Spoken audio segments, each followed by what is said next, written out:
कि आरक्षण हटाने की बात नहीं, वो भ्रम करके बात बोल रहे हैं। ये आरक्षण में जो हमारे गरीब के लोग हैं, वर्गीय जीत करके उनको आरक्षण का लाभ देने की लड़ाई है, इसलिए उनके साथ जाने का कोई जरूरत नहीं है। अगर 100 नौकरियां हुई है, उसमें 95 नौकरी यहाँ के 4 लोगों के पास है। नीतीश कुमार जी ने दलित और महादलित कंसेप्ट बनाया था, लेकिन बहुत हल्ला हुआ। इतना हल्ला हुआ, लोगों ने कहा कि समाज को बांटने की बात है और इससे कि 20% जिस समाज की साक्षरता दर हो उसको आप अलग कैटेगरी में करके सभी साथियों ने अपनी अपनी बातें कही। हम जो बातें हुई है भारत सरकार से और जो बातें सुप्रीम कोर्ट के फैसला आने के बाद रिएक्शन में हमने कही है, उसी के बारे में संक्षेप में कर करके हम अपनी बात समाप्त करेंगे। क्योंकि सही है कि हमको 3-3:15 तक एरोड्रम चला जाना है, दिल्ली जाना है। तो भाइयों, जिस सुप्रीम कोर्ट ने जो आरक्षण के संबंध में फैसला दिया, सुझाव दिया, उसका स्वागत सबसे पहले हमने करने का काम किया। उसमें एक बात आई थी कि क्रीमी लेयर की व्यवस्था भी होनी चाहिए, और फिर दूसरी बात आई थी कि समाज में वर्गीकरण होना चाहिए कि जो समाज अभी पिछड़ रहा है उसके लिए क्या किया जाना चाहिए।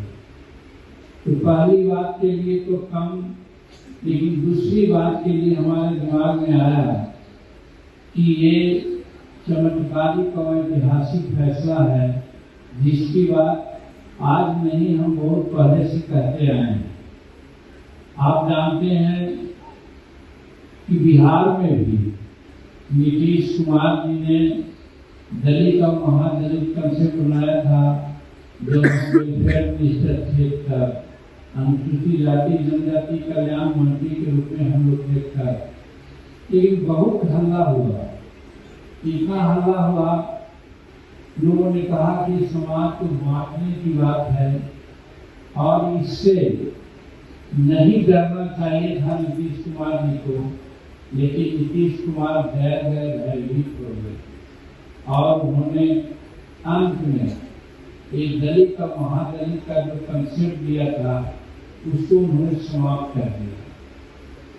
अब वहीं पर जब बात आई कि कैसे आगे बढ़ाया जाए, तो हमने जाति की बात नहीं कही थी, हमने ये बात कही थी कि साक्षरता।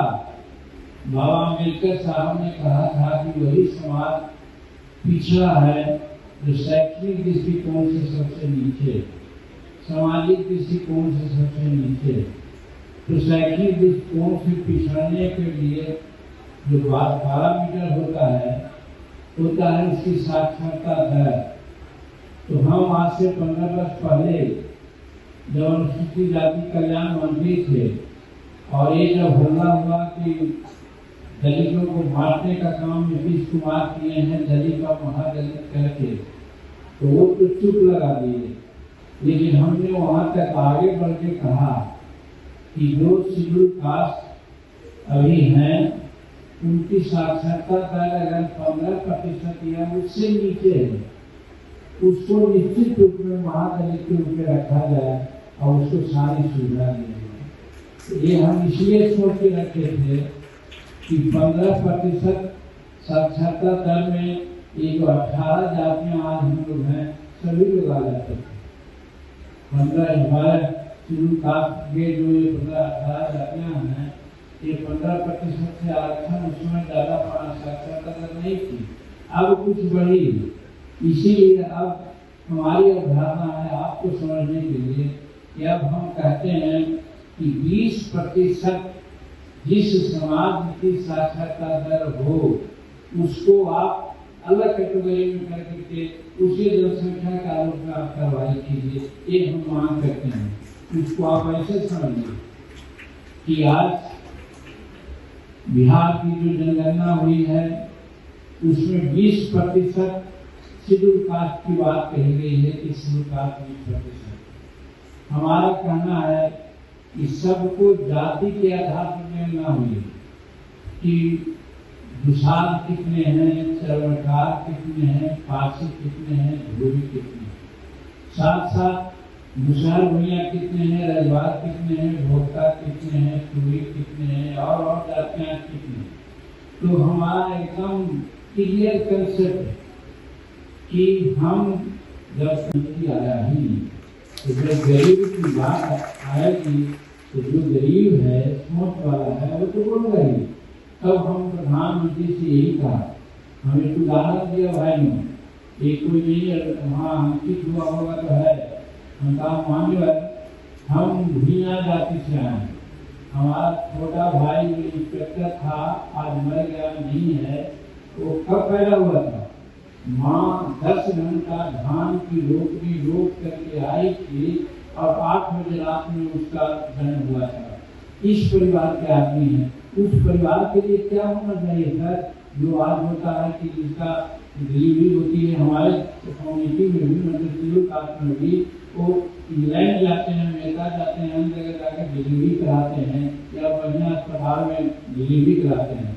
तो आज भी हमारा फूस का घर है, हमारा मिट्टी की दीवार है, हमको पानी पीने का नहीं है, हमको हमारे साथ शुगर बकरी ये सब भी रहते हैं। तो इस घर के बारे में कुछ सोचना चाहिए ना सर। अंत में माननीय प्रधानमंत्री को धन्यवाद देते हैं कि उन्होंने माना कि ठीक है, मान लीजिए हम प्रिविलेज नहीं करते हैं, लेकिन जो वर्गीकरण की बात आप लोग रहे हैं कि इसमें भी वर्गीकरण होता है, इस पर हम सोचेंगे। ये विचार का अंत हुआ तो हम चुप लगा दिया, हम कहा सोचिए। तो आज यही करने के लिए आए हैं आपको कि आज जब आप जुटे हैं एक साथ तो बड़ी अच्छी बात है। ठीक है, हम प्रिविलेज की बात नहीं करेंगे, लेकिन वर्गीकरण की बात तो हम करेंगे। लेकिन वर्गीकरण की बात को भी दूसरे समाज के लोग यही कह रहे हैं कि आरक्षण से खिलवाड़ किया जा रहा है। क्या आरक्षण से खिलवाड़ किया जा रहा है? हम शुरू दिन उसमें बोले थे, हम पत्रकार मित्रों ने पूछा तो हम कहा ये अच्छा हुआ है, इसीलिए कि आरक्षण का लाभ लेकर के 76 वर्ष तक तो लोग अपना माल चाहते रहे, और जो माल नहीं चाहा 76 वर्ष उसके लिए भी कोई व्यवस्था होनी चाहिए ना। तो भी हमने कहा था तो आज वाल्मीकि जी कह रहे थे कि वायरस हुआ है तो क्यों नहीं होगा? सवाल है कि हम अपना हक मांग दिया, हक मांगते हैं, वही प्रधानमंत्री से मिलने का कि प्रधानमंत्री इस बात को माने। अब देखना यही है कि कब तक इसको इम्प्लीमेंट करते हैं। लेकिन ये तो बात हो गई जो हमारी लड़ाई है, हम लड़े हैं, केंद्र में मंत्री हैं इसके कारण। लेकिन बात सही है कि 1-2 दिन में कल सुनते हैं कि दूसरे लोग बिहार बंद और भारत बंद का नारा दिया है। अगर भारत बंद और बिहार बंद बहुत सक्सेस हो गया तो हमारी बात वहाँ पर खत्म हो जाएगी। लोग समझे कि उसके पास है तो जितना बोल के बिखा गया। इसीलिए हम आपको सचेत करना चाहते हैं कि आरक्षण हटाने की बात नहीं, धर्म करके बात बोल रहे हैं। ये आरक्षण में जो हमारे गरीब के लोग हैं, वर्गीकृत जीत करके उनको आरक्षण का लाभ देने की लड़ाई है, इसलिए उनके साथ जाने का कोई जरूरत नहीं है। ये हम आप लोग से कहना चाहते हैं। और आप तो नहीं जाइए, हम समाज के लोगों को भी इसके लिए बताइए। क्या बताइए कि आप समाज में कितने IAS हैं, कितने IPS हैं, मतलब कलेक्टर और SP कितने हैं, कितने सेक्रेटरी हैं, कितने इंजीनियर चीफ हुए हैं, कितने चीफ इंजीनियर हुए हैं, कितने डॉक्टर हुए हैं, कितने और सब पदाधिकारी। तो उसको हम मानते हैं जो आप लोग को भी कहना चाहते हैं कि अगर 100 नौकरियां हुई है उसमें 95 नौकरी यहाँ के 4 लोगों के पास है। जिसको कहते हैं KP रमैया एक IPS थे, IAS थे, उन्होंने कहा था डील कौन है, नाम लेना तो थोड़ा दिक्कत होगी क्योंकि पत्रकार मित्र यहाँ बैठे हुए हैं, वो फिर कल कहेंगे कि मुसलमान ऐसे ऐसे बोल दिया, तो हम नाम नहीं ले रहे हैं। लेकिन वही डील कौन है वो 95% अपना सब लाभ ले रहे हैं नौकरियों का। तो 75 साक्षरता दर 45% है, 40% है, 38% है, 30%, यानी 30% के ऊपर। हमारा कहना है कि वो भी आगे नहीं बढ़े, लेकिन हमसे तो आगे हैं, इसीलिए हमको 40% साक्षर होने तक हमको सहयोग मिलना चाहिए। और ये हमारी बात नहीं है, अम्बेडकर साहब ने भी कहा था कि जब आरक्षण नीति बना रहे थे तो कहा था कि हर 10 वर्ष पर उसकी समीक्षा होनी चाहिए। एक बार हम बोले थे तो ये पेपर वाले लोग थोड़ा सा हमसे ज्यादा प्यार करते हैं, हमारी बात को उलट करके भी लिख दिया कि जीतन मांझी कहते हैं कि आरक्षण पर पुनर्विचार होना चाहिए। भाइयों बहनों, एक समझिए, एक शब्द में हमको उसमें बदनाम करने की कोशिश की गई। समझ लीजिए, समीक्षा एक अलग चीज है, पुनर्विचार एक अलग चीज। समीक्षा का मतलब है कि हम 10 वर्षों में क्या खोया क्या पाया। अगर हम बहुत ज्यादा कुछ पा लिए तो हमको स्वीकार करें, अगर हम नहीं पाए हैं तो उसको आगे और बढ़ाइए। लेकिन आज 76 वर्ष कंप्लीट हो गया, 77वां 78वां वर्ष में हम लोग आ गए हैं। एक बार हिंदुस्तान में बाबा अम्बेडकर के घटनानुसार आरक्षण की समीक्षा नहीं हुई। ये हमारी बड़ी खबर मान कि आप समीक्षा कीजिए, और समीक्षा कीजिएगा तो निश्चित पता चलेगा कि हमारे समाज के लोग, शेड्यूल कास्ट के लोग, कुछ तबके के लोग आगे बढ़ गए हैं। आगे तो कहा तो कि 40% इस समाज की साक्षरता दर है, 45% इस समाज की साक्षरता दर है, 38-35% इसकी साक्षरता दर है। तो निश्चित है कि हमसे आगे बढ़े हुए हैं। हमारे जो 18 जाति में भूया मुसर है उसका 7% है साक्षर। उसी प्रकार से आम लोगों को किसी को 12 है, 13 है, 14 है, 18-19 तक है। कहने का मतलब कि कहाँ आप 40 हैं और कहाँ हम 18-19 हैं, तो हम पीछे हैं ना। तो हम जब पीछे हैं तो हमको बढ़ाने के लिए कोई उपाय होना चाहिए ना। सीधे बात हम करते हैं और यही समीक्षा होनी चाहिए जो सरकार नहीं कर रही है। अगर समीक्षा होती तो शायद हम लोगों के लिए कोई विशेष व्यवस्था हो जाती। लेकिन धन्यवाद देते हैं हम सुप्रीम कोर्ट को कि सुप्रीम कोर्ट में इस प्रकार की बातों को समझने का काम किया और उन्होंने 2 निर्देश दिया। और 2 निर्देश में जैसे एक कहा कि भाई क्या उसको कहते हैं, वो क्रीमी लेयर बनाइए।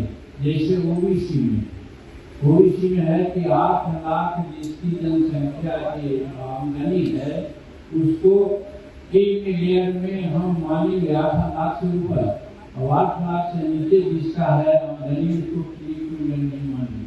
तो शेड्यूल कास्ट में भी सुप्रीम कोर्ट ने यही कहा कि यहाँ क्रीमी लेयर भी लागू होना चाहिए। तो इसके बारे में चर्चा हम करना चाहते हैं क्योंकि हम भारत सरकार के मंत्री हैं और ये जो बिहार में प्रथम कैबिनेट हुई उसके पहले एक कैबिनेट हुई थी, डेट याद नहीं है। उस कैबिनेट में आया कि सुप्रीम कोर्ट के आदेश जो हुआ है क्रीमी लेयर का, तो भारत सरकार क्रीमी लेयर नहीं मान रही। हम भी थे वहाँ पर। आप लोगों को मैं बताऊं, आज कैबिनेट में बहुत कम लोग बोलता है।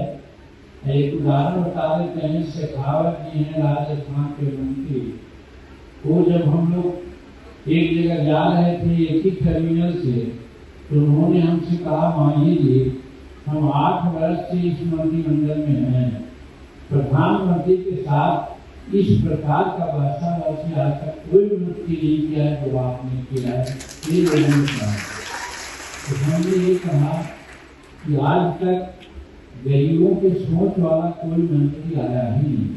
तो जब गरीब की बात आएगी तो जो गरीब है, सोच वाला है, वो तो बोल रही। तब हम प्रधानमंत्री से यही कहा, हमें एक उदाहरण दिया भाई ने, एक कोई नहीं वहाँ अंकित हुआ होगा तो है। पैनोरमा ग्रुप, जो सोचता है वो करता है। आपके अपने सपनों का आशियाना। ये लो मुंह मीठा करो, आज मैंने अपना जॉब छोड़ दिया, अब हम पूर्णिया वापस जाएंगे। जॉब छोड़ दिया है? मतलब ये घर कैसे चलेगा? हम करेंगे क्या? और माँ बाबूजी क्या बोलेंगे? इसलिए मैं एक और मिठाई का डब्बा लाया। अपने बिजनेस के लिए लोन अप्रूव हो गया। अरे लोन अप्रूव हो गया वो तो ठीक है, लेकिन पूर्णिया में हम रहेंगे कहाँ? अपना घर भी तो नहीं है वहाँ। इसलिए तो एक और मिठाई का डब्बा अलग से लाया हूं। हमने पूर्णिया में घर ले लिया है, पूर्णिया के ई होम्स पैनोरमा में। पूर्णिया में पैनोरमा ग्रुप लेकर आए हैं ई होम्स पैनोरमा। बड़ा घर, आलीशान जिंदगी और अत्याधुनिक सुविधाओं के संग। अरे अब क्यों मुंह मीठा करवा रही हो? क्योंकि हम घर वापसी जो कर रहे हैं। घर वापसी की खुशी पूर्णिया में ई होम्स पैनोरमा के संग। E Homes Panorama, luxurious lifestyle redefined.